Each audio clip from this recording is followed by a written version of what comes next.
নমস্কার বন্ধুরা, তোমাদের সবাইকে স্বাগত জানাই জিকে পয়েন্ট 365 ইউটিউব চ্যানেলের আরও একটি নতুন ভিডিওতে। আজকে আমরা আলোচনা করব ডাব্লিউবিপি কেপি কনস্টেবল 2024 এক্সামের জন্য গুরুত্বপূর্ণ কিছু জেনারেল নলেজ কোয়েশ্চেন অ্যান্সার নিয়ে, অর্থাৎ জিকে কোয়েশ্চেন অ্যান্সারের ক্লাস নিয়ে আলোচনা করবো আজকে তোমাদের সাথে। আমাদের এই যে জিকে কোয়েশ্চেন অ্যান্সার ক্লাসের সিরিজটি হচ্ছে, এর মধ্যে যে ভিডিওগুলি আসছে প্রত্যেকটি ভিডিওই কিন্তু তোমাদের জন্য ভীষণই গুরুত্বপূর্ণ। কোনো ভিডিও তোমরা স্কিপ করো না। এই ভিডিওগুলির মধ্যে যে প্রশ্ন আলোচনা করা হবে প্রত্যেকটি প্রশ্নই কিন্তু তোমাদের জন্য খুবই গুরুত্বপূর্ণ, কারণ এই প্রশ্নগুলো তোমাদের হুবহু পরীক্ষায় কমন পড়ার কিন্তু খুব চান্স রয়েছে। সেই কারণে ভিডিওগুলো স্কিপ করো না। সাথে থাকছে গুরুত্বপূর্ণ প্রশ্ন সংক্রান্ত নানান তথ্য, সেই তথ্যগুলোও তোমাদের জন্য গুরুত্বপূর্ণ এবং ব্যাখ্যা সহকারে প্রত্যেকটি প্রশ্নের আলোচনা কিন্তু তোমাদের সাথে করা হবে। ভিডিওগুলো শেষ পর্যন্ত সেই কারণে তোমরা দেখতে থাকো। ভিডিও যদি ভালো লাগে অবশ্যই আমাদের চ্যানেলটিকে সাবস্ক্রাইব করো, সাথে থাকা বেল বাটনটা ক্লিক করে রেখো ফর অল নোটিফিকেশন। ভিডিওটিকে একটি লাইক করো, তোমার বন্ধুদের সাথে ভিডিওগুলি শেয়ার করে দিও। তাহলে চলো আজকের ভিডিওটা শুরু করা যাক। 1 নাম্বার প্রশ্ন, কোন ভারতীয় সামরিক বাহিনী সুবিধা সফটওয়্যার ভার্সন 1.0 চালু করেছে? কোন ভারতীয় সামরিক বাহিনী এই সুবিধা সফটওয়্যার ভার্সন 1.0টি চালু করেছে? সঠিক উত্তর হবে option D, Indian coast guard. 2 number প্রশ্ন, 54th ইন্টারন্যাশনাল ফিজিক্স অলিম্পিয়াড 2024 কোথায় অনুষ্ঠিত হয়েছে? 54th ইন্টারন্যাশনাল ফিজিক্স অলিম্পিয়াড 2024 অনুষ্ঠিত হয়েছে। অপশন বি হবে সঠিক উত্তর, ইরানে। 3 নম্বর প্রশ্ন, কোন কেন্দ্রীয় মন্ত্রী আইডিয়াস ফর লাইফ পোর্টাল চালু করেছে? সঠিক উত্তর হবে ভূপেন্দ্র যাদব। অপশন এ হবে সঠিক উত্তর, তিনি আইডিয়াস ফর লাইফ পোর্টাল চালু করেছে। 4 নম্বর প্রশ্ন, ভেঙ্কাইয়া এপিগ্রাফি প্রাইজ 2024 কে জিতেছে? ভি ভেঙ্কাইয়া এপিগ্রাফি প্রাইজ 2024 কে জিতেছে? ভি ভেঙ্কাইয়া এপিগ্রাফি প্রাইজ 2024 জিতেছে অপশন ডি, ভি ভেদাচলম। 5 নম্বর প্রশ্ন, কোন রাজ্যের নতুন রাজ্যপাল হিসেবে নিযুক্ত হয়েছেন গুলাব চাঁদ কাটারিয়া? সঠিক উত্তর অপশন সি, পাঞ্জাব রাজ্যের নতুন রাজ্যপাল হিসেবে নিযুক্ত হয়েছেন গুলাব চাঁদ কাটারিয়া। 6 নম্বর প্রশ্ন, সাপ্লাই চেইন কাউন্সিলের ভাইস চেয়ার হিসাবে নির্বাচিত হয়েছে কোন দেশ? সাপ্লাই চেইন কাউন্সিলের ভাইস চেয়ার হিসেবে নির্বাচিত হয়েছে অপশন এ, ভারত। 7 নম্বর প্রশ্ন, ভারতে প্রথম কোন টাইগার রিজার্ভে বিদ্যুৎ উৎপাদনের জন্য বায়ু কল স্থাপন করা হয়েছে?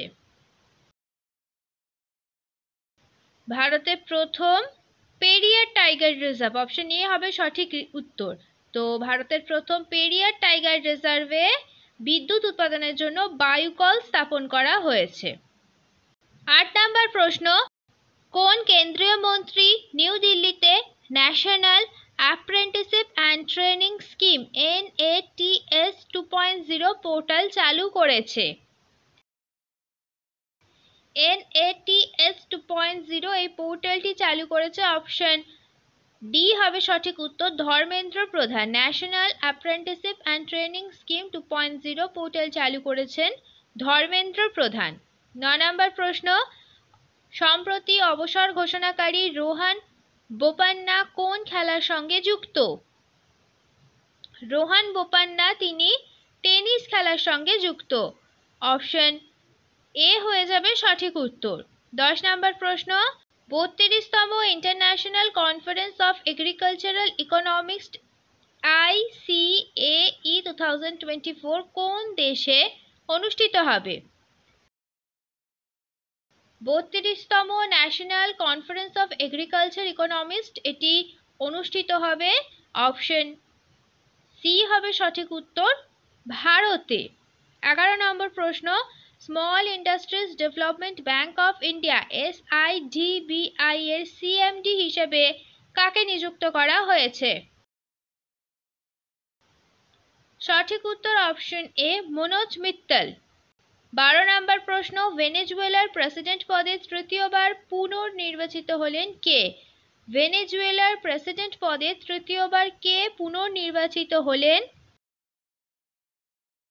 সঠিক উত্তর হবে অপশন বি, নিকোলাস মাদুরো ভেনেজুয়েলার প্রেসিডেন্ট পদে তৃতীয়বার পুনর্নির্বাচিত হলেন। 13 নম্বর প্রশ্ন, কোন রাজ্যের নতুন রাজ্যপাল হিসেবে নিযুক্ত হয়েছেন জিষ্ণু দেব বর্মা? সঠিক উত্তর হবে option C, Telangana.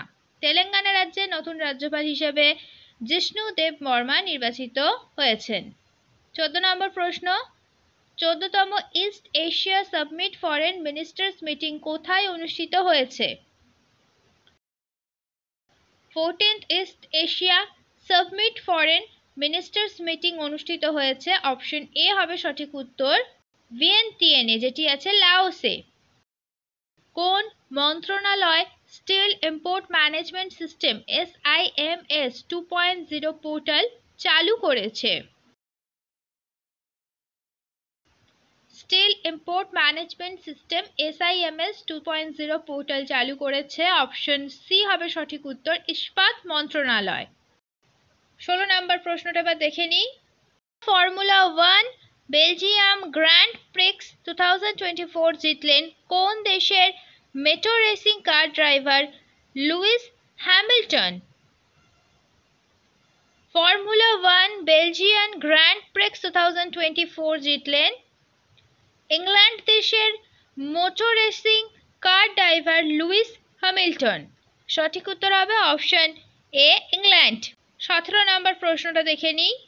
Jamsetji Tata powerful learning for corporate success বই লিখলেন কে? Jamshedji Tata powerful learnings for corporate success এই বইটি লিখলেন, অপশন সি হবে সঠিক উত্তর, উভয়ই, অর্থাৎ আর গোপালকৃষ্ণন আর হরিশ ভাট উভয়ে মিলে এই Jamsetji Tata powerful learnings for corporate success এই বইটি কিন্তু লিখেছেন। 18 নম্বর প্রশ্ন, কোথায় প্রথমবার ইন্ডিয়া হাউস উদ্বোধন করা হয়েছে? সঠিক উত্তর হবে অপশন বি, প্যারিসে প্রথমবার ইন্ডিয়া হাউস উদ্বোধন করা হয়েছে। 19 নম্বর প্রশ্ন, 2025 সালের পুরুষদের টি20 এশিয়া কাপ কোন দেশে অনুষ্ঠিত হবে? 2025 সালে পুরুষদের টি20 এশিয়া কাপ অনুষ্ঠিত হবে, অপশন বি হবে সঠিক উত্তর, ভারতে। 20 নম্বর প্রশ্ন, টেস্ট ক্রিকেটে 12,000 রান পূর্ণ করা সপ্তম ব্যাটসম্যান কে? টেস্ট ক্রিকেটে 12,000 রান পূর্ণ করা সপ্তম ব্যাটসম্যান হলো জো রুট, অপশন সি হয়ে যাবে সঠিক উত্তর। শেষ হলো আজকের ভিডিও। আজকের পর্বে আমরা আলোচনা করলাম WBP কেপি কনস্টেবল 2024 এক্সামের জন্য গুরুত্বপূর্ণ কিছু জেনারেল নলেজ কোয়েশ্চেন আনসার নিয়ে। যে জিকে প্রশ্নগুলো আমরা আলোচনা করলাম সেই প্রত্যেকটি প্রশ্ন কিন্তু তোমাদের জন্য ভীষণই গুরুত্বপূর্ণ, সেই কারণে একটু স্কিপ না করে শেষ পর্যন্ত তোমরা ভিডিওটা দেখো। ভিডিওটা যদি ভালো লাগে তাহলে অবশ্যই কিন্তু আমাদের চ্যানেলটিকে তোমরা সাবস্ক্রাইব করো, সাথে ভিডিওটিকে একটি লাইক করো, তোমার বন্ধুদের সাথে কিন্তু ভিডিওটি শেয়ার করতে ভুলো না। এই গুরুত্বপূর্ণ ভিডিওটা তোমার বন্ধুদের সাথেও শেয়ার করো এবং আমাদের কমেন্টে জানাও ভিডিও তোমাদের কেমন লাগলো। আর প্রশ্ন চলাকালীন সঠিক উত্তর তোমরা ভিডিওর কমেন্টে জানানোর অবশ্যই চেষ্টা করো, তার মাধ্যমে কিন্তু তোমাদের খুব ভালো একটা প্রশ্নের উত্তরগুলো তৈরি হয়ে যাবে এবং তোমরা বুঝতে পারবে তোমাদের কতটা তৈরি হলো এবং তোমরা কে কত স্কোর করছো, এটাও কিন্তু তোমরা আমাদের কমেন্টে জানাবে। তাহলে চলো, দেখা হচ্ছে তোমাদের সাথে পরবর্তী ভিডিওতে। ততদিন ভালো থাকো, ভালো রাখো, এইভাবে আমাদের তোমরা ভিডিও দেখতে থাকো, আমাদের আরো উৎসাহিত করতে থাকো। ধন্যবাদ।